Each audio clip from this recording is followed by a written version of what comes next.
War over misuse of Karnataka Dalit funds. 15,000 crore diverted for Congress guarantee.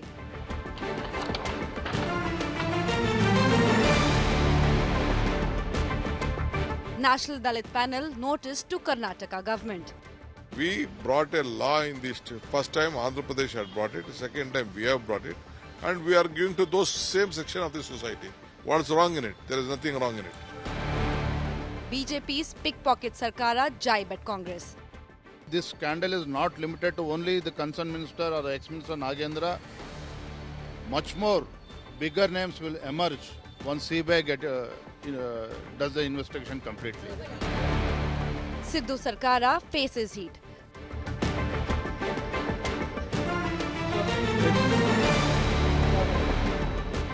Karnataka Dalit Fund Row. That is a big focus on 6 p.m. Prime.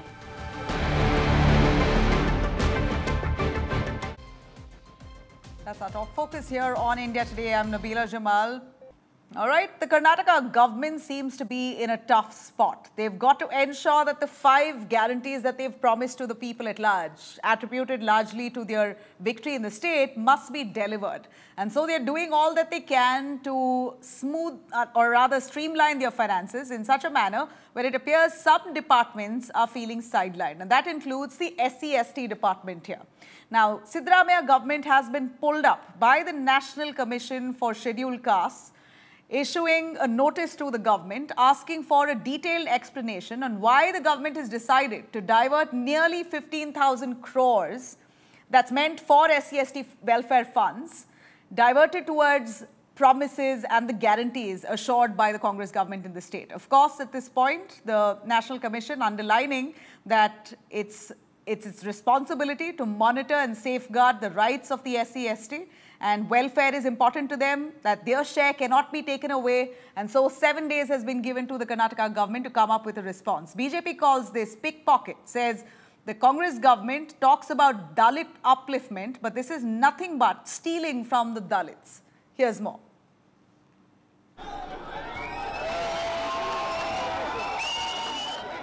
Congress's victory in Karnataka was largely attributed to the 5 guarantees, but their struggle to implement it has played spoilsport.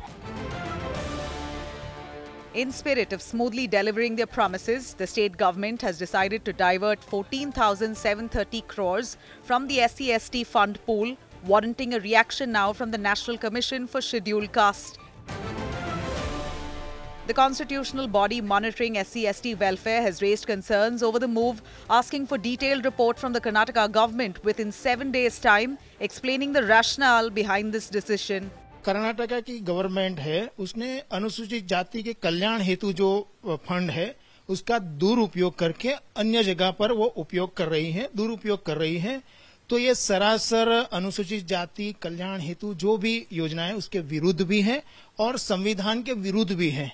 तो इसे संज्ञान लेते हुए अनुसूचित जाति आयोग ने कर्नाटक सरकार को नोटिस दिया है और 7 दिन का उनको समय भी दिया है कि 7 दिन में वो अपना जवाब दें। Opposition BJP has fired at the Siddaramaiah government, accusing them of swindling money meant for Dalits. Chief Minister Siddaramaiah ji, who claimed himself as the champion of Dalits and backward class. ST Development Corporation, where money was meant for the development of the people of ST community. This money has been looted. This money has been looted, and all the money that has been looted has been used in the Lok Sabha election in Karnataka and other states also. Chief Minister Siddaramaiah always used to try to take advantage.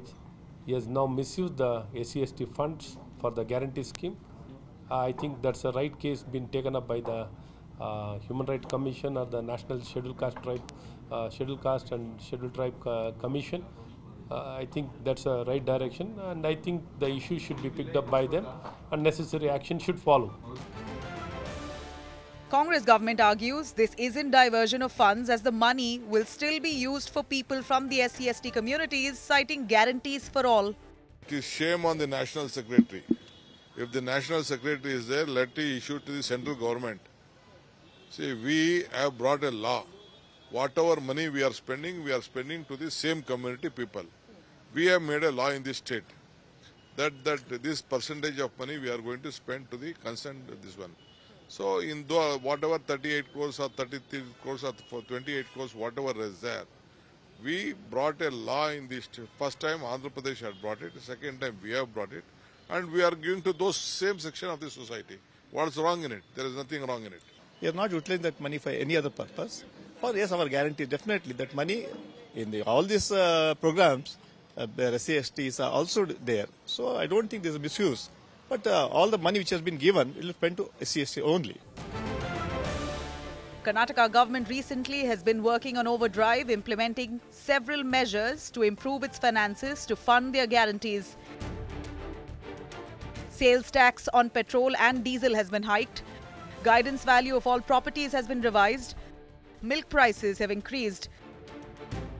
The government has gone a step further to rope in Boston Consulting Group at a cost of 9.5 crores for 6 months to effectively strategize and plug leakages in revenue collections. The 5 guarantees costs the state exchequer 36,000 crores in 2023-24 alone. Bureau Report, India Today.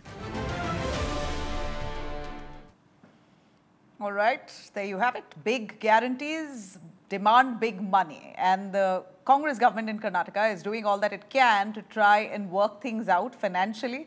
They're trying to divert funds from the SC/ST bank to see if they can push for those guarantees, basically ensure that people are able to benefit from those guarantees adequately. But is it right to divert funds in such a manner?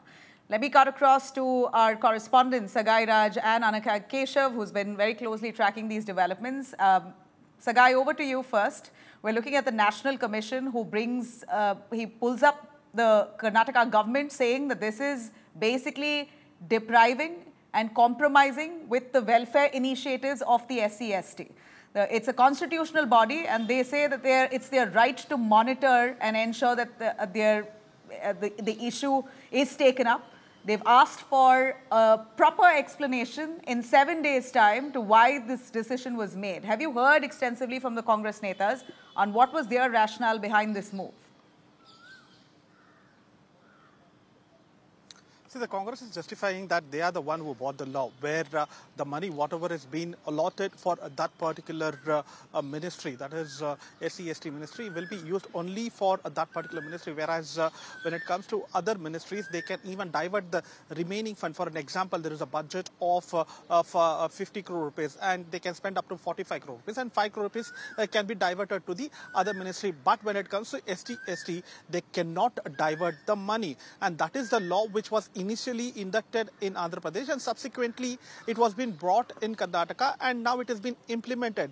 The Congress is justifying, saying that whatever the funds which is being used in the SC/ST, it is only for the SC/ST members, especially the community members. So for an example, if you register yourself for Griha Lakshmi, you're a woman. So SC/ST of Griha Lakshmi beneficiary will get the fund through SC/ST fund from that particular ministry, whereas the government will allot the fund, and that particular fund will go through SC/ST to a SC/ST beneficiary of that particular ministry. The larger question asked by the opposition is that when you use all those money for guarantees, what will happen for the development? For an example, in the previous government, if they have allotted money for the development of hostels, schools, specially meant for SC/ST, or any other program specially meant for SC/ST, you will not have funds for those kind of development. So to ensure that the promises made by the Congress government, you divert the fund, and definitely the development of that particular community, which should happen in the larger aspect, is not happening. That is where the National Commission comes into play and questions the Chief Secretary of Karnataka whether you are diverting the fund and what is the development which is happening.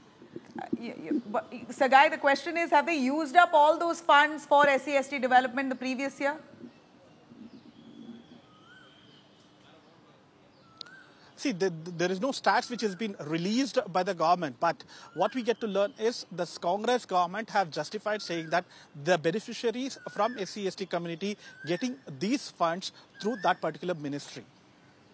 Okay, so guys, stay with us and take it with Anagha on the Dalits, the SC/ST community at large. Have they opposed to this move and decision by the government? Anagha, would you want to tell us more on the reaction from the actual beneficiaries? We know this is politically, it's a hot topic with the BJP firing at the Congress, saying that they are pickpocketers. They call themselves a Dalit, pro-Dalit party, but this is what they do to Dalits. So what's the reaction from the Dalit community here? Well, Nabila, so far this has only taken a political turn with the fact that the National Commission for Scheduled Caste has interfered. But on ground, the Dalits or people from the SC/ST communities have not really given a reaction on this statement because, you know, as far as this issue is concerned, this is just only merely politics. So at this point, including the BJP in the state and at the centre, including the National Commission for Scheduled Caste, they've taken cognizance of this, questioning Siddaramaia's financial decision and his financial prudence, questioning if this is really right, because the fund that is allotted for the development of SC/STs is now being diverted to fulfill your poll guarantees. So essentially, this is nothing but only merely politics that is playing out at this point. And interestingly, BJP has also stood firm on its ground that they will take up this issue as well in the upcoming assembly session that's going to start on July 15. This is going to be one of the most prime talking points for the opposition BJP in Karnataka to pick up and question the government about their financial decisions.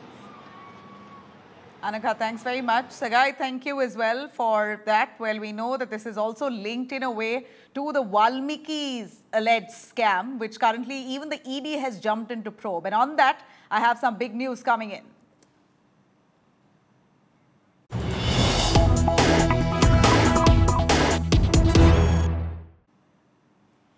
In the latest year, we're looking at Union Minister Shobha Karandlaje of the BJP writing to Home Minister Amit Shah on the Valmiki scam case. Says the magnitude of the scam runs up to crores, exposing serious questions about governance and accountability within the Congress in the state of Karnataka, requesting for a thorough and independent inquiry by the CBI into the role of Union Bank and other involved financial institutions.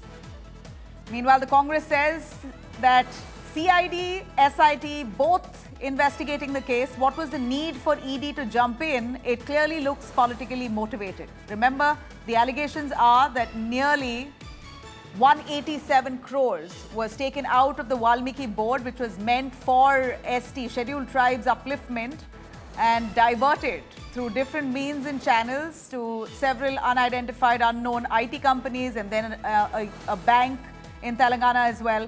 That it was routed through, to which now the BJP Neta Shobha Karandlaje says it's a much larger scam than what meets the eye, asking for intense investigation and independent inquiry by the CBI into the role of several financial institutions, including the Union Bank, to which the money may have been channeled. We're looking at the Congress now refuting these allegations, saying it's politically motivated ED that's investigating the case. It was unwarranted because the government too was doing their job. But the Congress now admits and agrees that there was indeed a scam within the Valmiki board, and they are willing to probe into it. They have no intention to cover up. Here's what Deputy Chief Minister D.K. Shivkumar has said. See, already the CBI has authority to come on any bank scheme. Already investigations are being going on by the SIT. We don't want to cover up or we don't want to protect anyone. Anyone may be. But we know that. What is the fact also, we know that. Mischief has been placed. We want the money to be recovered. I think already the SIT is in the process. I think there was no need of ED to enter in this issue. But yes, CBI has provision to enter. When our government has formed SIT, we are having that one. They have been inquiring, calling them for interrogation also. And the ED, I think, was politically motivated, because when our government has been doing this, why ED has to come now? If something was not going on, there was no inquiry, then it would have been different. All right, there you have it. ED is investigating the case. In fact, there are two Congress MLAs. One, Nagendra, was an ex-minister of the same department who are currently being probed intensely. It's very likely that there could be arrests that could follow. We are, of course, keeping our spotlight on that story. Shifting our focus here to Mumbai's hit and run. We're looking at big revelations that's now come to fore in the case where a BMW crashed into a two-wheeler, killing the lady. And it appears that some of it was done deliberately. It could have been avoided, the lady could have been saved, but accused killer brat Mihir Shah deliberately dragged the lady for up to 1.5 kilometers despite several passers-by asking his car to stop. And in the latest revelation, we believe that he's also admitted to have been drunk. He allegedly had alcohol at two different bars before he left that tapas bar in Juhu. He also drank at another bar between Borivali and Malad. So at 1:30 a.m. he got out of Tapas bar. From 1:30 to 5:30 he was at another place where he was also drinking, and that's when he insisted on taking onto the wheels, driving the car, and crashed into that two-wheeler. Mihir has admitted that he went on a joyride only to celebrate a long weekend that was ahead. Mihir has confessed that he was drunk, also says, I've made a big mistake, my career is now ruined. He makes those revelations, but yet we know the family has done all that they can to protect Mihir. Motorists there allegedly saw Mihir dragging Kaveri on the bonnet. They tried to stop him, but he just wanted to escape the spot at all cost. Let me cut across to Saurav Akhtania joining us live for more on that. Saurav, please take it away. Give us more on the details. First of all, Mihir admitting to the police that he was indeed drunk that day. He went to two different bars. He was served alcohol. And then he was scared that he would get caught. He had to face the law. And therefore, he tried to escape from the spot after the crash, despite the lady being on his bonnet. Would you be able to tell us how do the cops intend to corroborate Mihir's claims? Because alcohol is no more in his body. It may have been flushed out for the number of days he's gone absconding. So what exactly is the plan of action by the Mumbai police? Well, let me tell you, covering crime and court proceeding for so many long years, I believe that it is very difficult for Mumbai police to trace that whether Mihir Shah had consumed alcohol or was he under the influence of drugs as well. Because let me tell you, now Mihir Shah is very much planned person. He's been taught a lot because after 60 hours after this particular crime took place, after 60 hours Mihir Shah was arrested, and he is very well educated about how he has to make himself presented before the police. Now what tactics basically right now he's playing is that he's playing an emotional card. He has admitted to the police that yes, he was under the wheels, he was driving this particular car, but it was not intentionally done. He's clearly saying that what has happened, that has happened, but right now he feels bad for the woman who has died, and this should not have happened. So he's playing a victim card right now, but the Mumbai police, what they say is that this was intentionally done on two parts. First part is about how the woman was dragged for 1.5 kilometers, and then he made sure that once more he moves down this particular woman. Once more the car was run over this particular woman, and he made sure that no witness or nothing is left. He made sure that the women die on the spot. Second part is about consumption of alcohol, and what the police suspect, he has also consumed drugs as well. The police clearly says that he not just one in the Juhu bar, but he has also consumed several pegs of whiskey in Malad restaurant as well. Police clearly says that several pegs were taken by Mihir Shah, and actually, to tell you, legally in India, a person below the age of 25 cannot have hard drinks, but Mihir Shah was given such hard drink by the restaurant owners at both the places. In fact, let me tell you, the driver was not willing to give the car. It was Mihir Shah who insisted and took the car, and he was driving. No, but so would you clarify, Saurav, that the driver was also drunk? Initial reports suggested that the driver also drank with Mihir and friends. The driver is roughly about 32, 33 years of age. Well, So, well, police are not claiming anything about the driver as of now because they don't want their case to be weak in this particular matter. What they are saying is that the driver, the person who actually committed this crime is Mihir Shah only. They are not commenting anything about the driver. He's saying that he was part of the conspiracy, that how he was driving and he made sure that Mihir Shah manages to escape from Bandra Kalyanagar to Shahpur. Now, clearly in this particular, in this case, if you see after the crime was committed, there were several people. The entire family of Mihir Shah was helping him how to escape. After 60 hours, he was arrested. He was arrested. Yeah. Clearly, there won't be any signs of consumption of alcohol or drugs But as well. which So is what precisely the police are trying to see right now is that they are gathering CCTV footage. CCTV footage to show? They are saying that the CCTV footage from the pub and bar where Mihir Shah is actually consuming the alcohol. What they are saying is there are the proper waiters who have actually brought in alcohol. So the fact that he drank alcohol is really going to be a point of contention there. And more importantly, what really is what the court ideally should look at, hopefully will look at, and we're hoping that even the police are able to confirm those details, that Mihir deliberately dragged the woman off the bonnet, threw her on the ground. He and his driver decided to finish her off before they fled from the spot, in hope that if she does recover, she might pursue a case against him. Whatever the reason, they ran over her body yet again, ensuring that she was crushed to death, and then fled from the scene with a clear intention not to return. 3 days he was missing, and finally there were 16 teams of the Mumbai police to track him down. Well, Saurabh, thanks very much for joining us. But why we say that this is intentional is because Mihir knowingly continued with the murderous drive. He was aware that the woman was stuck on his bonnet for at least 1.5 kilometers. He still decided to drive. And why we know that is because there's CCTV footage that's been produced to court by the police, claiming that there were a couple of motorists who tried to stop Mihir on the way when they saw that there was a woman stuck on his bonnet. Yet Mihir ignored all those signals to stop from the passers-by. He wasn't cooperating, and eventually she fell off the bonnet. They decided to run over her yet again, deliberately run over her, and fled from the spot. We hear that cops say, sources tell us, cops who are currently probing and questioning Mihir aren't getting full response from him. He may not be fully cooperating with this investigation. Mihir and the driver's joint grilling, only to ensure that both versions are correct, is due to happen. And we're going to, of course, keep our spotlight on this as and when investigations proceed.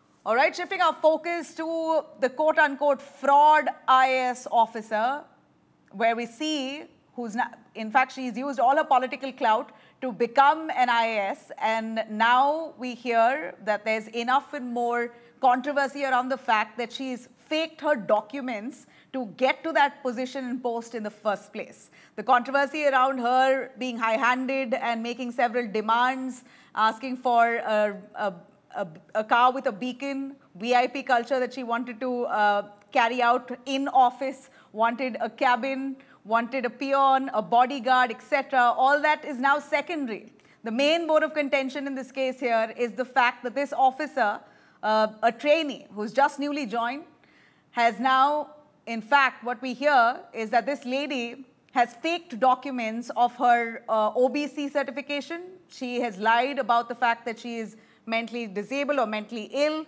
She has gotten through the visually impaired quota, and that too is now a big suspicion that she could have lied. She's also spoken about how she comes from an underprivileged family, which is again a lie. She has crores of rupees